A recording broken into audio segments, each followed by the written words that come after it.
Imagine this. You finally buy that New York City apartment. The dream. Right. Then imagine a neighbor who hasn't paid a dime in 3 years, turning it all into a nightmare. Yeah, it's quite a situation we're looking at today. We're diving into a case in Long Island City focusing on Hubert Sims. Right. Our sources describe someone who's been living in a luxury apartment, apparently rent-free since 2021. It's caused a huge legal fight and, frankly, a lot of misery for the neighbors. Exactly. And the material we've gone through, our sort of core text for this deep dive, it lays out how this person described, by some as a professional squatter, has seemingly managed to stay put. Uh-huh. So our mission today is really to unpack how this is even possible. What's the impact on the people living there? And, what bigger lessons can you, the listener, take away about housing, tenant rights, especially in a city like New York? Let's get into it. How did it start? Well, the story goes, Miss Sims first got into the apartment back in 2021 Okay. through an acquaintance, someone who actually owned the unit.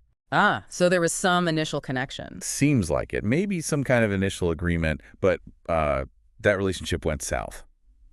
And then, at some point, she reportedly just stopped paying rent and refused to go. Just refused to leave. A Yeah. $1 million apartment. It sounds unreal.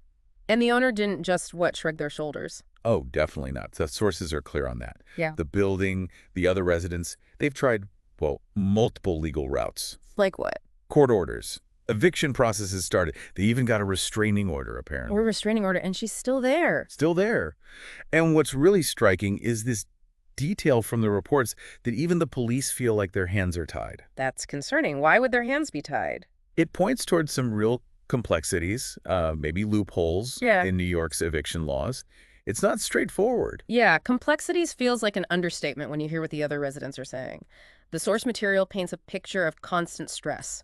Fear, even. It really does. The neighbors' accounts, they're powerful. You have people described as, immigrants, working professionals. They poured their savings into these homes. Inspecting peace, security. The basics. Exactly. And instead, they're dealing with allegations of screaming, racial slurs, threats. One resident called it a war zone. A war zone in their own building. That's intense. It's clearly way beyond just unpaid rent. Absolutely. It's about feeling safe in your own home, which seems to have just evaporated for them. So this gets to the core question, how?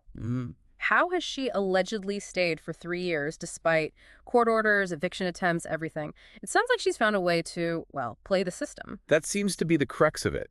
The suggestion is that Ms. Sims has become very adept at navigating New York City's tenant protection laws, Yeah. which are, generally seen as quite strong. Strong, but maybe exploitable. Potentially. The reports mention taking advantage of the huge backlogs in housing court. Those got much worse after COVID, remember? All right, the courts were jammed. So by getting lawyers involved, filing various complaints herself, she's apparently managed to just stall, create delays, throw up roadblocks. So using the protections meant to help tenants as a shield, or even a weapon. The source used that word, weaponization.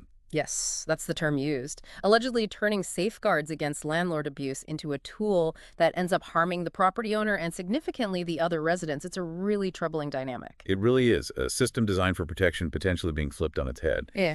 And you mentioned it's not just about the money, the unpaid rent. There's a power aspect here. Definitely. The financial side is huge, obviously 3 years rent-free in NYC, but the sources emphasize these underlying power dynamics. It forces you to ask questions about the balance. Tenant rights versus owner rights. What happens when that balance seems, broken? And it goes beyond just staying there without paying. Yeah. The alleged behavior escalated, didn't it? Yes. The sources detail some really concerning actions, reportedly. Things beyond harassment. Like, allegedly, multiple calls to Child Protective Services targeting neighbors with kids. Oh, wow. That's crossing a serious line. And reports of being caught on video shouting racial slurs. It suggests a pattern that's far outside a normal dispute. It's impacting the whole community's well-being. And the community, the buildings board, they're footing the bill for trying to resolve this, right? That's another key point. The source mentions over $25,000 in legal fees spent by the board. $25,000. And still no resolution. Exactly. It just shows how incredibly expensive and drawn out these things can become, especially with legal resistance and skillful maneuvering through the system's procedures. Which brings us back to that really uncomfortable question the source raises. What happens when the law seems to protect someone causing distress over homeowners who follow the rules? It creates this awful situation where your home, your supposed safe space, becomes what the source called a psychological battlefield. A psychological battlefield. Yeah. That really hits home. And thinking bigger picture, is this just a one-off bizarre situation, or does it signal something more? Well, the source frames it as a potential new real estate horror, which sounds dramatic, but it reflects a fear that this isn't isolated. You mean others could exploit the same loopholes? That's the concern. That this case highlights a vulnerability in the housing system, particularly in places with strong tenant protections and slow courts, that others might learn to exploit. It could, shake confidence. It really could. Right. So that idea of rent-free living sounds great on paper, doesn't it? It does. But what this deep dive shows, what our source material makes clear, is that rent-free doesn't automatically mean win. What's the real takeaway for you listening? I think the most striking takeaway is how rent-free for one person has become profoundly peace-free for everyone else involved. Peace-free. That's a good way to put it. Yeah. The anxiety, the fear, the huge financial cost for the building, it demonstrates that housing security is about so much more than just the rent check. It's about safety, community, predictability. So looking at this Huguette Sims situation, it really throws a harsh light on a, frankly, bizarre and worrying aspect of the NYC housing system. It really does. It forces you to question that balance of power we talked about between tenants and owners, and how even well-meaning laws might have these unintended consequences. And it leaves you, the listener, with some big questions to mull over, like what safeguards could actually prevent this kind of thing? Right. How do you make laws that protect vulnerable tenants without opening the door to potential misuse that harms others?